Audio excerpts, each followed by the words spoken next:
Ask the Mayor. Your chance to ask the Mayor of Weymouth questions about the town and or anything else that you have concerns about.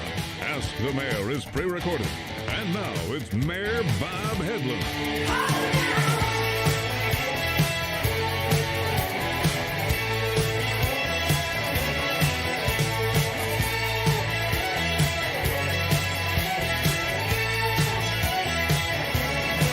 Hey, welcome back, everyone. It's another exciting adventure in town politics and the town of Weymouth. Ask the Mayor. Falls upon us. We have a new centerpiece. I am joined by a new centerpiece and our mayor, as always, of the town of Weymouth, Robert Hedlund. Robert, how are you this afternoon? Good, Jim. Outstanding. We are moving along quickly because the mayor's schedule is tight, as we all know. There's plenty going on in town. It's a half-hour show, regardless. We want to make pretend there's a beehive of activity here at the town hall. And just for the record, the mayor has a lot of work on his desk still, but the citizen advocate inquisitor indicated earlier he has a tea time. At Weather Vane, the great Jimmy Bristol and Family's organization. Weather Vane Restaurant and Pub open for business as well. I only get water out of that endorsement. I don't get any freebies. All right, Robert, are you ready? He's going to bleep that anyways. Oh, no, he'll be down there looking for free fries. All right, are you ready, Robert? Dear Mayor, I have seen on Facebook neighborhood organizers looking to get rid of the plans for a billboard to go up on Fennell Drive. Do you have an update on this billboard? This is thanks from Sam. Billboards on Fennell Drive. Depends on when the gentleman got the last update. That would determine if I have an update or not. We haven't had much of an update lately. We should do a whole show on this. At some point, we probably should, even though we don't like talking about this topic. It gives us agita. Billboards. It's been a pain in the butt, but without getting into too much history, we have an intrusive billboard on Route 3 that we had the billboard operators reach kind of an agreement with that neighborhood on some mitigation measures that includes the light blocking technology, lowering it, some mitigation stuff in the neighborhood. They all reached an agreement. Is that resolved now officially? No, Okay. I'm getting to that part where it's not resolved. Pardon me. That's part of the update I'm providing. The developer ran into problems during COVID and financial issues, et cetera, a whole bunch of things, and just kind of dragged their feet. So we have an updated agreement with them now that, and basically we're holding their feet to the fire to live up to what they put in the original agreement with the neighbors, what they were trying to wriggle out of a little bit. Long story short, at the time of this taping, and it'll probably be public information by the time this airs, they've resolved some of their internal issues on financing and things like that that have held them back from doing what they promised the neighborhood. So that takes care of that. They are entitled to 2 billboards. They're seeking a permit for a billboard at the end of Fennell Drive. That particular billboard is really what will be the impetus to fund the preservation of the 42 acres at Fennell Drive, which is what that neighborhood initially wanted. That neighborhood now doesn't want the billboard, but you know, it's kind of past that in the process, if you will. But if that billboard is permitted, then the 42 acres that Bristol has already invested $1 million+ in, he's agreed to provide to the town because he'll be the landlord of the billboard at Fennell Drive. That's kind of the short version of where things stand right now. And that has dragged on a significant amount of time. So this billboard... That was very confusing. That's why I think we should devote a whole show to this. Geez, holy smokes. So the property that they want to put the billboard on is owned by the Bristol family, it sounds like. And are they the ones that would like... Well, they control most of the industrial zone land where the billboard overlay exists from the zoning change. There are 3 legal billboard overlay areas, zones. There are 2 billboards permitted. The third location, which is like 6, it's on Pleasant Street off of Pleasant Street in his quarry, we don't want to see occur because we've learned from the first billboard it had some unintended consequences on the other side of the highway. Geez, okay. So plenty of complications, plenty of things to discuss. So this is ongoing. The whole thing is horrible to deal with. I would and imagine. We're in a lousy situation that we're trying to rectify. Like I say, the agreement that the billboard operator reached with the neighbors over in Century Road, if he fulfills that, they're somewhat happy because that's what they asked for him to do.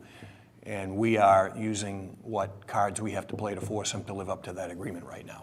All the billboard stuff has kind of come down during the course of your tenure, right? I don't really remember billboard issues prior to your term. Part of this whole thing, again, why we need to do a whole show, because we're going to go down this rabbit hole, but Right. The original impetus for this was, and we turned them away initially, but the original impetus was removal of billboards on Route 3A. Oh, that quid pro quo, that's right. Fix a billboard issue that existed down on Route 18, revenue to preserve the 42 acres of land that Bristol has. And again, one of the locations is at the end of that site. He has 42 acres there. There's 7 acres of industrial. There was a 40B proposed. I forget how many units now. And that's what drove the discussion to doing this billboard deal, because of those trade-offs. That's how it started. And now it's all become a lot of new territory. You're a pioneer in this Way category. too much territory. Yeah. It's been horrible to deal with. You know how you can tell who the pioneers are, Bob? They're the ones with the arrows in their backs. That's an old joke. I'm going to throw my glasses for the first time this show, Bob, because this one was handwritten and it's pretty cool. Dear Mayor Hedlund, thank you for reading my letter and for serving our community. It's as our country has been divided, it is very and it is a very divisive climate. I wanted to reach out and ask how you think we as a town are doing and plans you have for this term. How do you plan on supporting our police department? What do you think we do well as a town, and what do you think we need to work on, and how do we do that? Thank you for your time, Danielle Stanford. Thank you for handwriting this, Danielle. And there's a few questions in there, Bob. Let's take them one at a time. She wants to reach out and ask, how do you think we as a town are doing and the plans you have for your term, and how do you plan on supporting our police department? Probably two good ways to start. The town has been doing really well, I think, the last 5 years. I joke that the first 4 years of my first term, I think things went incredibly well. I mean, you can see the effects around town. We really reformed our financing structure here. We reformed the way we borrow money and our bonding process, which has allowed us to do our fields over, build a new library. We've been as successful as anyone in any community in the state on securing grants. If you drive around, you'll see noticeable aesthetic improvements in the town. We're moving on projects that were ignored for a long time, like seawalls, dam replacement, our library, a lot of infrastructure going into our schools, our IT needs in our schools. It's endless. Every park, every town square. We have created new parks. Almost. We have created new parks. Sure. We've turned a dump into a park, a beautiful park that rivals anything on the South Shore. We have fulfilled the vision of the Back River Master Plan. I could go on. So I think in that sense, now as we get into my second term, I joke about this internally with staff, we've definitely hit some challenges. So she's asking me, how do I think things are going? Sure. The second term has started off a little more bumpy. We have an earlier question, for instance, billboards, pain in the ass. We're trying to work our way through that to a resolution that satisfies neighbors of all the associated issues with that. That's been a pain. We're dealing with transition in our schools, with the superintendent leaving, dealing with the problems associated with COVID with our schools and other town operations, which has been a pain, dealing with the effects of budgetary shortfalls because of COVID and the loss of state revenues and tax drop-off. So the second term, Danielle, has started off with significantly more challenges, probably leaving a few out. Challenges. Well, and they seem to, and who knows what tomorrow will bring. Jennifer, Dr. Wilbur just resigned yesterday. So that kind of covers the first part of that. You want to, I know Sure. there were a bunch in there. Any plans for this, any plans, moving forward? And how do you plan on supporting the police department is certainly What coming was up. the first part of that? Moving forward? How do you, any plans you have for this term moving forward, and how do you plan on supporting the police department are two questions that are in here. Well, And then you kind of comment, I'm have- just going to interrupt you real quick, Bob, because you comment on the final part, says, what do you think we do well as a town, what do you think we need to work on? How do we do that? I think the things we do well on, you've just obviously touched upon. So the police department, the president of the union will be in here in a little while, looking for support. Probably more on the financial side. But I will say this, since I opened that can of worms up, the Weymouth Police Patrolmen's Union has been pretty good to work with. They're realistic in their approach. Here we are in the midst of this pandemic. We have communicated, and residents saw a lot of this during our budget presentations to the council, but even more so when we did our budget presentations to the school department and school committee. We've conveyed to them and the public the pressures that we're under right now. We have put hiring freezes in place, spending freezes for departments, but then we have the issue that we have, union contracts we have to negotiate, and some take a realistic approach and understand the pressures that we face, and some do not. I'll just leave it at that. But in the case of the police, since she's asking specifically, about how things I think are going with them, they have taken a reasonable approach with us and understand the big picture. I also think that the Weymouth Police, and I mentioned this before, are a well-run department. I don't know if the inference here is just general policing or as it relates to racial issues, because that's obviously topical. She doesn't specifically say that, but that might be the inference. Maybe you glean something from the letter that I don't see from my vantage point. She's more interested in, certainly it's Yeah, defunding and things like that. And I'm sure there are people with complaints, and again, we encourage people to contact us when they do have those complaints. I've overseen the transition from a longtime chief to a new chief. That has gone well. The command staff that I deal with over there is great. I think currently 4 senior officers are recently promoted into their existing positions. They've all internal promotions. They've all been very good to work with. Awesome. And in terms of some of the problems that we see nationally, fortunately, we haven't been plagued here by any of those. I think, and I mentioned this actually, I think in the last taping we did, a question about this came up. Some of the community outreach that I personally have seen or even involved myself in, and watching the police department interact with different groups here in town, which includes, minority groups, I think has been productive. Excellent. And, again, we haven't seen, like I say, the issues that have come to the forefront nationally, locally, fortunately. Not surprising. And hopefully we'll continue on that course, needless to say. There was a second part of that second question. What do you think we do well as a town, and what do you think we need to work on, and how do we work on how do we do that? It would be a couple, Well, the close on this. So my perspective might be different than Danielle's and other viewers because they have issues that are important to them. We had a billboard question. Yeah. Obviously, we would have liked to have done that better. Right. People who write in complaining about something probably think that's first and foremost of something we could be doing better.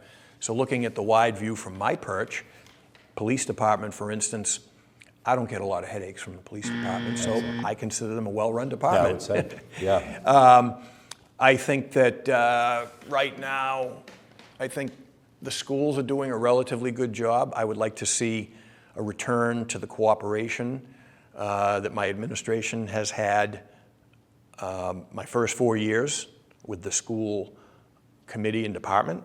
That would be an area of improvement. I'd like to see, I'm always on top of DPW on aesthetic issues, make sure roads look nice, things like that. I always want to do a better job on that. Those are two things that jump out. I'm sure when we're done with the taping, I'll think of a few more, but Those are the ones that come to mind, prompted by the question. Well, very involved answer and a very involved question, Bob, and more to come. Who knows what tomorrow brings, obviously, but it looks like we're appreciate on someone a took good some course. time, it looks like, from here to do a long handwritten question. We like that. Yep, no two ways about it. All right, Robert, we're going to try to do a rapid fire round because I've just been informed we're getting towards the tail end of another great episode of Ask the Mayor. We want to remind everybody, as always, please keep the questions coming to Ask Well, Mayor they Bob should have at put gmail.com. billboards at the bottom of the pile then, not the first. Or my incessant follow-up questions. Bob, we're getting into the winter season. A question we got from Johnny Reddish was about snowplow money. I know last year, I think you had to keep your belt tight. Do you feel like you're prepared for a winter season that could tax the snowplow budget? Money-wise, I'm fine. Okay, good. Because it's the one account you legally can deficit spend on. So snow plowing is what it is. The thing we want to stay on top of that is a challenge some years more than others. And this year it's shaping up as a challenge. Do we have enough private vendors? Oh, no kidding. That's usually where we have some concerns. And we're in good shape with our own equipment, but we always need to supplement that. And right now that's a focus. Bob, on the sunny side of the street, we're going to keep going rapid fire here. The Tufts Library just opened up not so long ago. Huge project, huge feather in this administration's cap. And can you talk about the grand opening real quick? And can you also, I think a lot of people have questions regarding the other branches, the future of other branches, maybe their, how that'll all move forward. The opening went great, under the guidelines we had to contend with. We couldn't have a big celebration like we wanted to, but WETC did a great job splicing everything together and made it look like a real opening. The building is absolutely beautiful. It exceeded our expectations. Awesome. Looks like $1 million. Looks like $10 million. $20 million? I want the people to complain. I want the people to complain about the conceptuals, which I was nervous when I looked at the conceptuals. I actually go down and look at it now. It's stunning.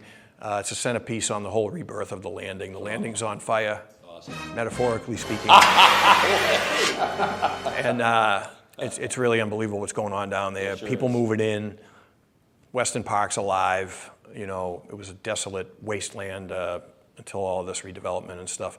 So it's really good down there, and the library's a great centerpiece. Congratulations to all of us. We talked about this a lot in the past, and by the time this airs, actually, there'll be major news out on this. So I'm giving you a scoop, but I guess the viewers won't be getting a scoop. So this is Channels Television's breaking news. There are another scoop. Yeah. So the demands for staff in the new library is significantly greater. It requires such a bigger building than what existed, sense, sure. And it's a real flagship. So we have to increase staffing at Tufts. That staffing will be coming from our two small branch libraries, Pratt and North Weymouth, which will be closed.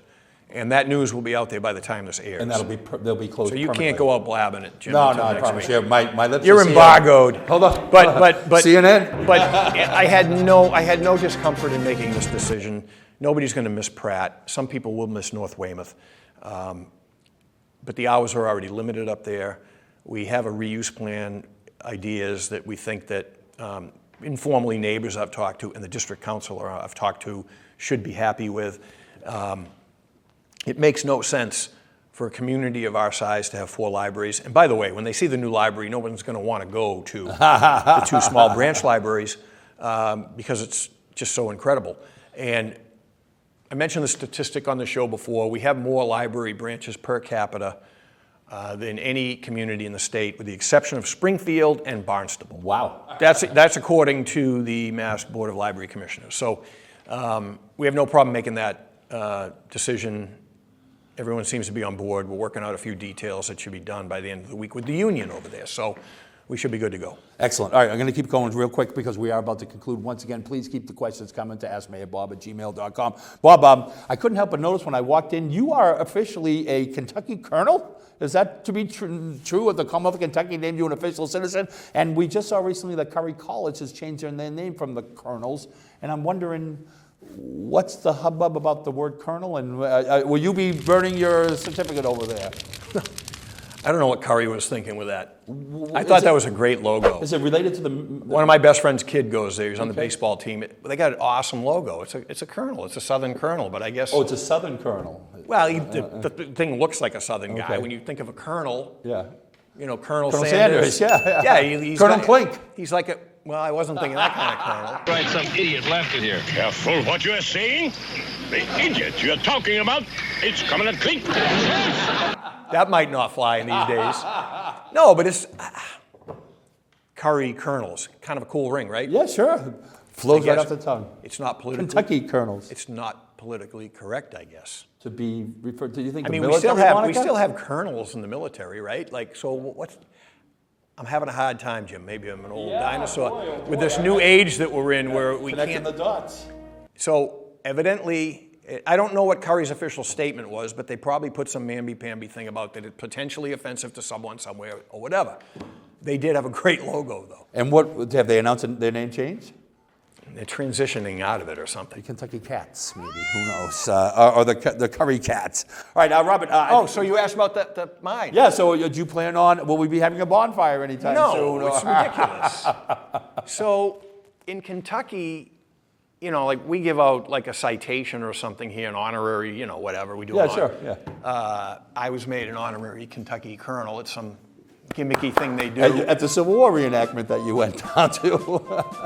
No. I mean, yeah, thank you, Jeff. I don't even remember what it says. What does it say? Ladies and gentlemen, it says, "Hear ye, hear ye." Commonwealth of Kentucky, Paul E. Patton is the governor, I presume? He is the governor. To all to whom these presents shall come, greeting, know ye that Honorable Robert L. Hedlund, or I, is that L or I? L. Is commissioned a Kentucky colonel. I hereby confer this honor with all the rights, privileges, and responsibilities thereunto appertaining. There's some more legalese. Here's the document. It must have been a big day at the Hedlund House. I've had it. Was this in Kentucky that this was? I've had it since 1998, and at some point I should research. What does it say? Benefits? What does it say? At the bottom, I'd like to know what comes with it. But tell me. Yes. You get 40 acres and some tobacco, I think. With all the rights, privileges, and responsibilities. So I don't know what privileges I get from it. You have to root for their basketball team. Did you notice, speaking of basketball, look who signed it. Rick Look Pitino, who the Secretary of State is. Paul Patton, John Y. Brown. Yeah. The third. Yeah, you know who he was? John Brown, Harper's Ferry, Civil War. John Y. Brown used to own the Celtics. Oh, is that your connection to all this? No. Was this given to you in Kentucky or up here? How did you? It was given to me by a guy named. Talk about bipartisanship. So I went on a young leaders conference, and I met a guy. We got to wrap it up. But there was a guy there who was the Attorney General for the Commonwealth of Kentucky, named Ben Chandler, a Democrat, and we hit it off. We talked baseball trivia when we should have been paying attention to some other stuff. And I said, this is the guy that I met my match. He knew his stuff. And then after a couple of days talking baseball trivia with him, it dawned on me. I said, wait a minute. Any relation to Happy Chandler? And he said, that was my grandfather. His grandfather was the Major League Baseball commissioner, Happy Chandler. And he goes, oh yeah, when I was growing up, I went to every World Series game, every All-Star game. Son of a gun. So he was the Attorney General at the time, a Democrat. He sent me that. And then he later went on to get into Congress. He got blown out when the whole Tea Party thing happened. The Republican beat him. He tried to come back and run for governor, and he lost that. So I kind of stayed in touch with him a little bit, but I don't know what privileges I get. But John Y. Brown, there's a bit of trivia for you, owned the Celtics, and who was he married to? Phyllis George. Dun, dun, dun, dun, dun, dun. I asked her to the prom. She said no. She ran into his arms. Wasn't she a former Miss America? I think she was. I think it's time to wrap up this episode of Ask the Mayor before these three guys come chasing us down. We want to thank everybody for tuning in. Bob, in lieu of your delivery, stay tuned for Daniel Boone. Daniel Boone was a man. Davy Crockett was from Kentucky. Davy Crockett, instead of Davy, born on a mountaintop. Best born on a vodka. mountaintop in Tennessee. Don't have him on you on the trivia team. Thanks for tuning in, everybody. We appreciate it. Have a great fall. If you have a question, please email the mayor at askmayorbob@gmail.com. That's askmayorbob@gmail.com. Maybe your question will be answered on the next episode of Ask the Mayor. Through the engine wore till the creeks was whipped and the peace wasn't stored. While he was handling this risky chore, made himself a legend forevermore.